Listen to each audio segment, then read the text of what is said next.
জন্মভূমি দক্ষিণ কোরিয়ায় একটি মসজিদ নির্মাণ করার স্বপ্ন ছিল জনপ্রিয় ইউটিউবার তারকা দাউদ কিমের। বহু বাধা বিপত্তি কাঁধে নিয়ে অবশেষে সেই স্বপ্ন পূরণ করেছেন তিনি। দেশটির ইনচিয়নে ধর্মপ্রাণ স্থানীয় মুসলিমদের জন্য কিম বানিয়ে দিয়েছেন আল্লাহর ঘর। ইনস্টাগ্রামে দেয়া এক পোস্টে কৃতজ্ঞতা এবং আনন্দ প্রকাশ করে দাউদ কিম লিখেছেন, আলহামদুলিল্লাহ, অবশেষে আমি এটি করতে পেরেছি। আপনাদের সহায়তায় আমি আল্লাহর ঘর বানিয়েছি, ধন্যবাদ। কিম তার অনুসারীদের নিজের লক্ষ্য এবং স্বেচ্ছাসেবাকে সমর্থন করার জন্য উৎসাহিত করেছেন। তিনি মসজিদ উদ্বোধনের মুহূর্তগুলো শেয়ার করেছেন, যেখানে কিম সহ অন্য অনেকেই প্রার্থনা করেছেন।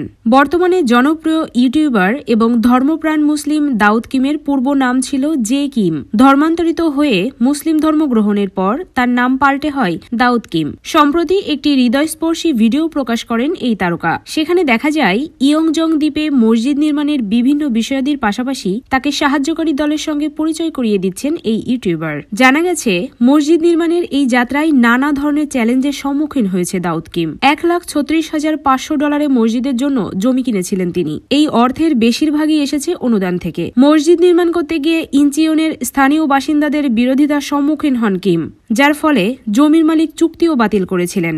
এসব বাধা সত্ত্বেও দাউদ কিম দৃঢ় প্রতিজ্ঞ ছিলেন। তিনি স্থানীয় প্রতিরোধ কাটিয়ে সফলভাবে মসজিদটি নির্মাণ করেন। 2020 সালে ইসলাম ধর্ম গ্রহণ করেন কোরিয়ান পপ তারকা জে কিম। ইউটিউবে তার 5.5 মিলিয়ন সাবস্ক্রাইবার রয়েছে। অনেক আগে তার এক ইনস্টাগ্রাম পোস্টে দক্ষিণ কোরিয়ার মুসলিমদের জন্য মসজিদ নির্মাণের তীব্র ইচ্ছা প্রকাশ করেন তিনি। এই প্রকল্পের জন্য তিনি তার ভক্তদের কাছ থেকে আর্থিক সহায়তার আশাও করেন। 2015 সালের আদমশুমারির তথ্য অনুযায়ী দক্ষিণ কোরিয়ার 5 কোটি জনসংখ্যার মধ্যে প্রায় 56% ধর্মহীন, প্রোটেস্ট্যান্ট 19%, কোরিয়ান বৌদ্ধ 15.5% এবং ক্যাথলিক 8% অনুসরণ করে। দেশটিতে প্রায় 1,50,000 মুসলমানের বাসস্থান। তাদের মধ্যে প্রায় 1,20,000 শ্রমিক প্রাথমিকভাবে উজবেকিস্তান, বাংলাদেশ, ইন্দোনেশিয়া এবং পাকিস্তান থেকে, যখন 30,000 ছাত্র এবং ব্যবসায়ী।